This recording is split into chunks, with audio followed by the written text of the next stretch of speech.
And the recorder on, are we ready to go? Good to Nope. go. All right. Jen, do you want to do the roll call? Commissioner Corbin. Here. Commissioner Johnson. Here. Commissioner Waldner. Here. Commissioner Thel. Here. Mayor Lindsay. Here. Do we have a motion to adopt the agenda as presented? So moved. Second. We have a motion and a second. All those in favor, signify by saying aye. Aye. Those opposed, same sign. Motion carried.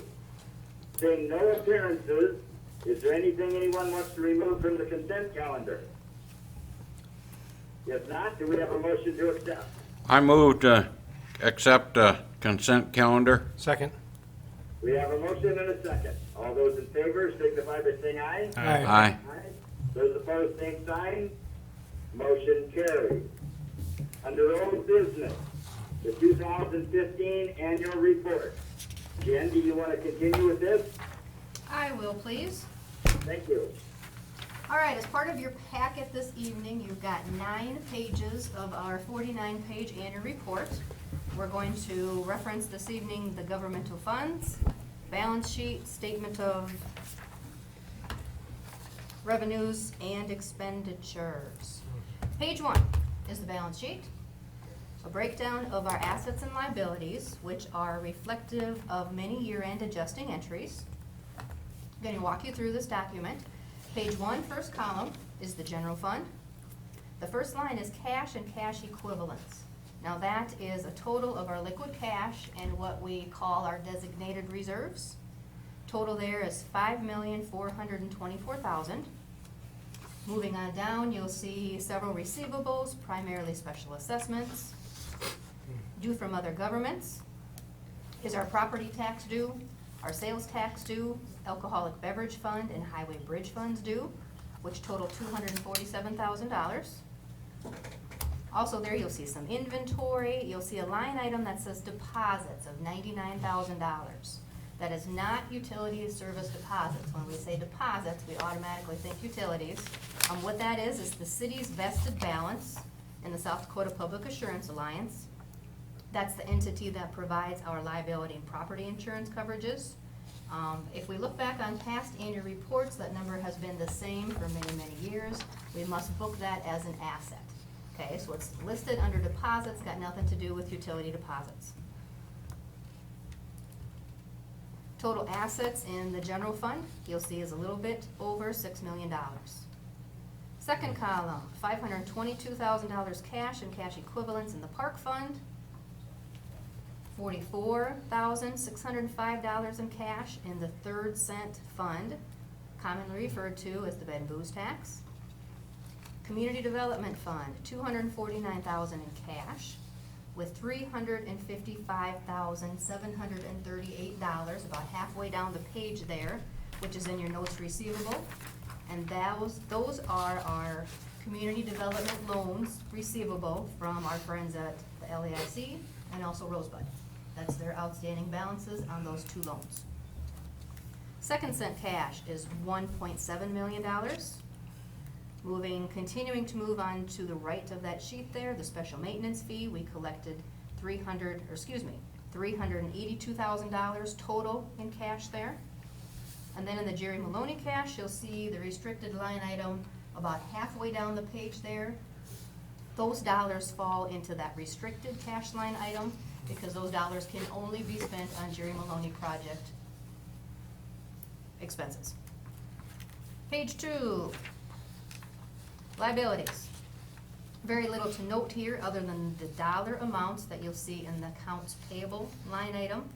Those are our star FY entries, remembering that because we operate on an accrual basis, some of the bills that we get early in 2016 are able to be coded back to 2015.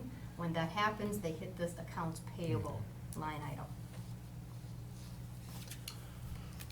Page 3, please. Shows some deferred inflows, followed by a breakdown of our fund balances per GASB standards. We talked a little bit about that last week. Your final line on this page is your total liabilities, deferred inflows and fund balances on a per fund basis, which is absolutely equivalent to your total assets per fund listed on page 1. Therefore, your total governmental funds have a little better than a $10 million balance of total assets and total liabilities. Balance sheet for governmental funds. Any questions there? Okay. Statement of revenues, expenditures, and changes in fund balances. Again, for the governmental funds, we'll talk revenue first. First column, general fund, you'll see property taxes at $1,673,172. That is actually only $2,500 under budget. So once again, fine job at the county level of collecting those property taxes. Sales tax, next line item is $1,544,915. Now that line item is nearly $95,000 over budget. I've always conservatively budgeted those sales tax dollars. We did increase that for budget year 2016. We increased the budgeted amount for 2016 to $1.5 million. If we can collect this same dollar amount next year, we will meet and exceed even the 2016 budget of sales tax dollars. We're gonna talk a little bit more about sales tax collections. These are sales tax accruals, sales tax collections in a couple weeks. I'll provide you with some documents. We'll talk a little bit about 2015 and year-to-date 2016. After 2 months of collections for 2016, we're down about 7.5% in sales tax revenue, to the tune of about $40,000. This is for 15? So hopefully we will, This is for 15, right? that's for 16, 16. as compared to 16, or excuse me, as compared to 15. We're down 7 and We're down 7.5% to the tune of about $40,000. On the first 2 months? On the first 2 months. Okay, so hopefully that'll rebound. We'll keep a close eye on it, and we'll look at the first quarter when we get those in. Okay? All right, continuing on here, you'll see licenses and permits, federal grants, $41,000 in federal grants. Those are our airport project reimbursement dollars. State grants of $199,000. Also some other departmental funds here. Note $181,000 in sales tax collected and the 3rd cent for bed and booze fund. Those dollars are about $16,000 over budget. And then you'll also see the same $1.5 million collections in the 2nd cent sales tax fund there too, which mirrors the dollar amount in the general fund because those dollars are split equally. The dollars in the Grant Circle TID and swimming pool debt service are simply collected and go back towards paying the service, simply go back to servicing this year's debt, paid back out in payments. Page 2, please.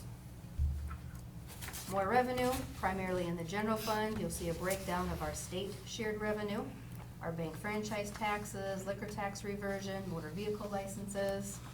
Same there with county shared revenue, county road taxes, highway bridge. Page 3. Rentals of about $74,000.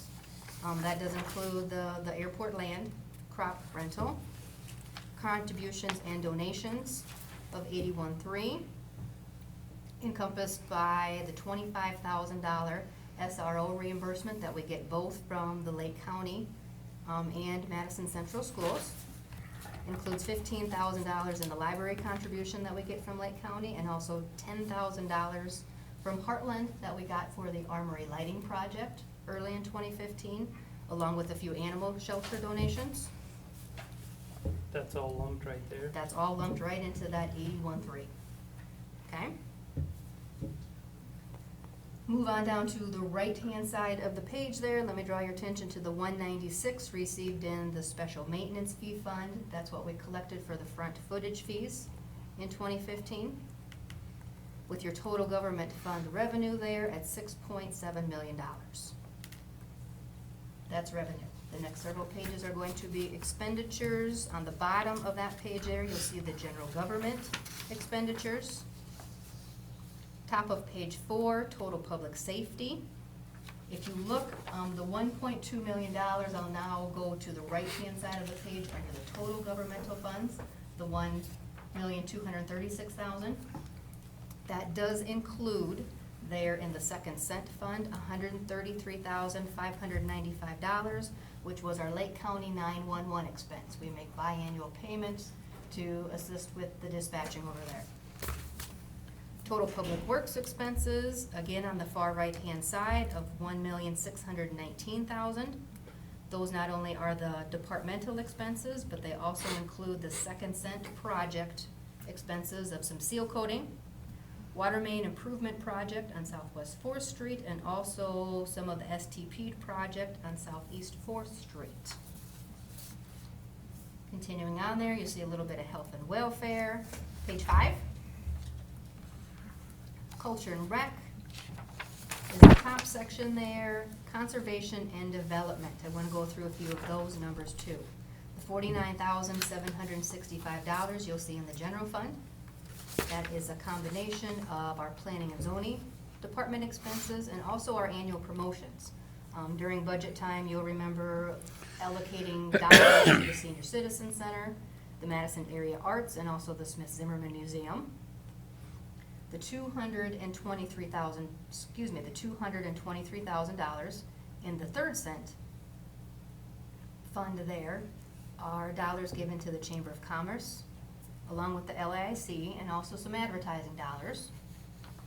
The $50,000 in the Community Development Fund was a part of what we gave to the Madison Regional Health System. You'll remember giving them $150,000. A chunk of it came from the Community Development Fund. The balance came from the second cent fund here, part of the $312,000. Again, that was for Madison Regional Health System, along with your LAIC Forward Madison, and also the LAIC sales tax rebate, which goes back then to Custom Touch Homes. I thought that 50, the community development fund was always, that's been 50 for many years, isn't that part of that reserve? No, the 50,000 that you're seeing there was an expense that we, part of the 150 that we gave to the Madison Hospital. Pulled that from, I gotcha. Yes, we distributed that. We had decided 150 is what we would give them. A piece of it came from the second cent sales tax, and a piece of it came from this community development fund. Okay? The debt service line item, we're almost done. Debt service. The $38,992 in the general fund is our final payment on our motor grader lease. The $143,272 is the principal and interest on our Lewis and Clark bond payment.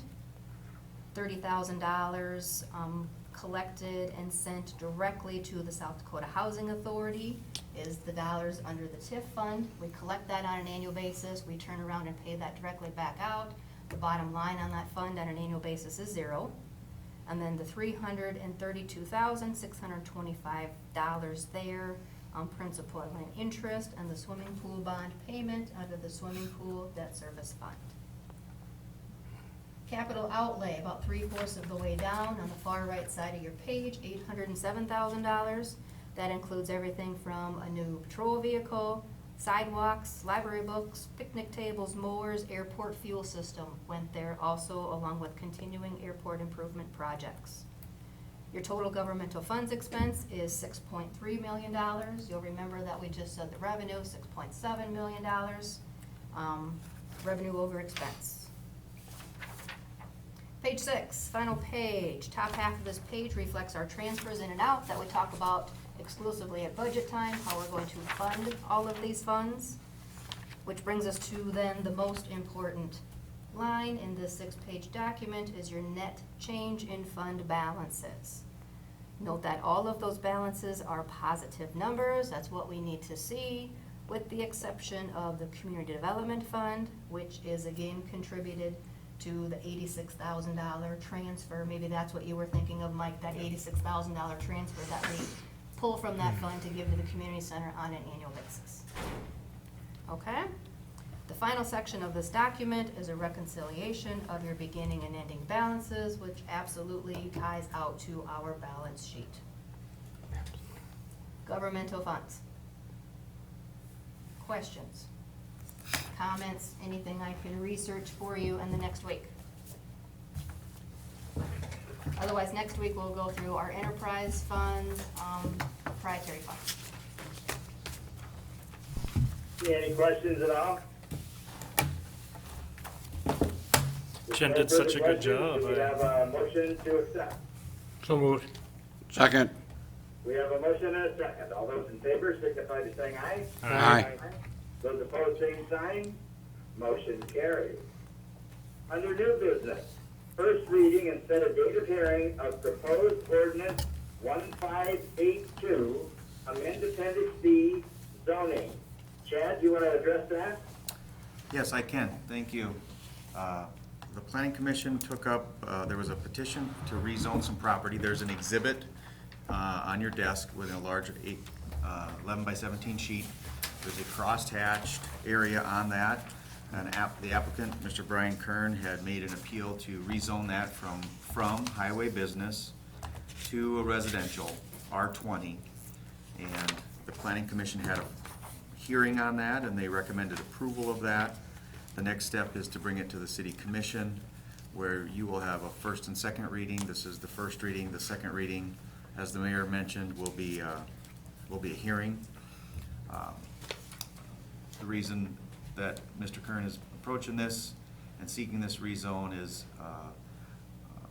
he wants to build some apartments, is my understanding, in that area on the east side of the lot that he owns, which is shown here as Lot 2. And to accomplish that, there needs to be changed to entirely a residential zone. And I'll keep it brief and just leave it with that. Later, I think the next item goes hand in hand with this, in essence, is that he's also worked with a consultant to prepare a preliminary plat, and you can see actually as it relates to this rezone request, if you look on page 2 of that lot layout plan, you can see the entirety of the parcel where he's looking to build some apartments. Lot 1, block 1.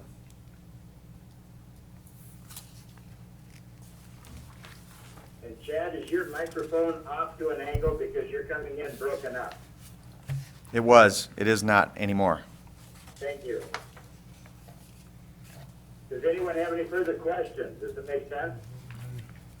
I believe we're only rezoning block 1 to R20, right? The northern portion of this whole addition? Yes. Just the crosshatched area, and there's a legal description that was developed. The legal description is included in the minutes of the Planning Commission, where they had made their recommendation to approve. South 222 feet of the north 463 feet of the east 261 feet of Lot 2 of Gulbranson's addition. Oh, and on here it says Lot 2 rather than Lot 1. Correct. Yeah. Does that answer your question, Jeremiah? From the planning and zoning meeting, I was under the impression it was block 1, lots 1 and lot 2 that we were rezoning, leaving blocks 2 and block 3 alone. I think where the confusion is this is what you're referring to as, Mr. Corbin, is on the preliminary plat. Right. When they sought their rezone based upon the current existing legal description, which was Lot 2 of Gulbranson's addition, that's the current zoning. Until they replat it, it has to be referred to that description legally. Absolutely. When they come through with the final plat, which is one of the next steps here, then it will indeed be, as you've indicated, Lot 1, Block 1 of, what did you call it? Of the current edition. Current edition. It will be Lot 1, Block 1 of current edition. So that's referring to a future legal description that they've included in their planning process on It's this. been created but not yet approved. Correct, right, essentially. And then do we have a date for the hearing on this, Jeff? 2 weeks from tonight. 28th, 5:35, please. Other questions? No questions? Do we have a motion? I'll make a motion that we approve first reading and set a date of hearing for March 28th, 5:35 PM for the proposed ordinance number 1582, amend Appendix B zoning. Second? We have a motion and a second. All those in favor signify by saying aye. Aye. Those opposed, same sign. Motion carries. Item number 2, resolution number 2016-2, approve a preliminary plat. Again, Chad, I will ask you to address this. Thank you. And I talked about that in part during the last agenda item, but the preliminary plat, which you have before you, is what Mr. Kern has directed his agent, Sayer Associates, to create to be in compliance with the subdivision regulations.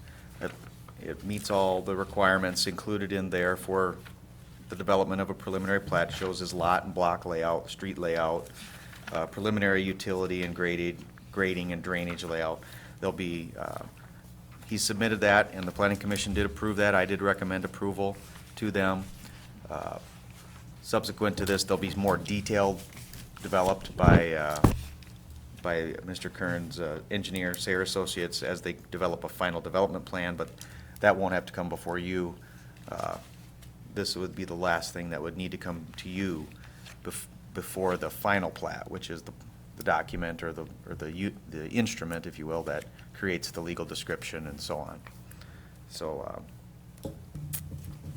I'd be happy to try to answer any questions. Any questions at all? I'll make a motion that we approve resolution number 2016-2, approve a preliminary plat. Second. We have a motion and a second. All those in favor signify by saying aye. Aye. Those opposed, same sign. Motion carries. Resolution number 2016-3, approve a tax increment district number 4. Jen, would you want to address that? Sure, this is just a very brief resolution, similar to what we've done in the past. I have worked with Toby Morris of Doherty and Company, also talked to Deb Reinecke and Bobby Yonke over at the county. This is exactly what they need to do what they need to do with TIF District number 4 within the county. Or excuse me, within the city, I'm sorry, allowing the county To work to in manage. our city. Exactly, thank you. Questions? Any questions? Do we have a motion? Yes, I'll make a motion to, how do I want to say this? Approve, make a motion to approve resolution number 2016-3, approve tax increment district number 4. Second. We have a motion and a second. All those in favor signify by saying aye. Aye. Those opposed, same sign. Motion carries. Number 4, authorize the mayor to sign agreement with TNR Contracting on project number 2016-1, which is basically Highway 34 and 2nd Street reconstruction. Chad, would you want to address that? Yes, I can. Thank you, Your Honor. This, as the mayor had indicated, it's a contract for TNR Construction for the city's portion of that project, which would be the water main and the sanitary sewer mains. TNR Contracting was the low bidder of the joint bidding of this project, of the DOT portion of the work and the city portion of the work. By virtue of an agreement that the city had previously with the South Dakota DOT, the Transportation Commission awarded the contract and provided TNR the notice of award, and this is carrying through the steps necessary to get the contract fully executed. once we, as the city, sign it, it will be sent back to DOT, and they will be able to issue the notice to proceed so the contractor can start working on the project. The project, this particular portion, our portion, was about $500,000 below the engineer's estimate, so that's good. The dollar amount's in there. It's about 1.1 million. Can you do that on all of our projects? I guess- Exactly. That would be good. That would be good. So it's definitely good. We've worked with TNR. The city has actually had 2 contracts with them since I've been here, and we've had a good working relationship with them, and look forward to working with them. My understanding is Winter Brothers Underground is the underground contractor. We've also worked with them before, and I anticipate them starting around the 1st of April, maybe a little before, a little after. They've had some initial conversations with us about pre-construction meetings and so on, and I do believe they'll actually have a public meeting as well.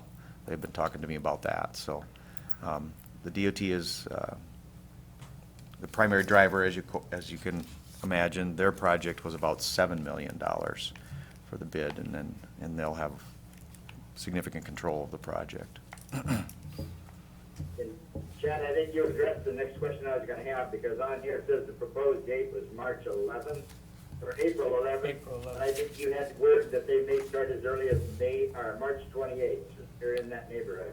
That's correct. I did notice that they put that date on there, but because of the early spring here, I think they may be starting earlier, as long as they can get all the shop drawings and submittals and all the parts that come with that, having the preliminary work ready. They will. So $7 million improvement to our city. 7 million on the And then state ours side, is and $1 million. ours is just a little over $1 million. It's $8 million project on that first stretch. correct. That's really good. That's That awesome. really is. A lot of money for about a mile. Yeah, it is. Yeah, and a lot of it's what you don't see, it's gonna be underground. So, any other questions or comments? I'll make a motion to authorize the mayor to sign agreement, TNR Contracting Incorporated, project number 2016-1, PCN X03J, also known as the Highway 34 Second Street reconstruction. Second. We have a motion and a second. All those in favor signify by saying aye. Aye. Aye. Those opposed, same sign. Motion carried. Seeing no further announcements, no executive session, do we have a motion to adjourn? I move. Second. Okay, we have a motion and a second. All those in favor signify by saying aye. Aye. Those opposed, same sign. Motion carried. Thank you, everyone, and have a great evening. Thank you, Mayor.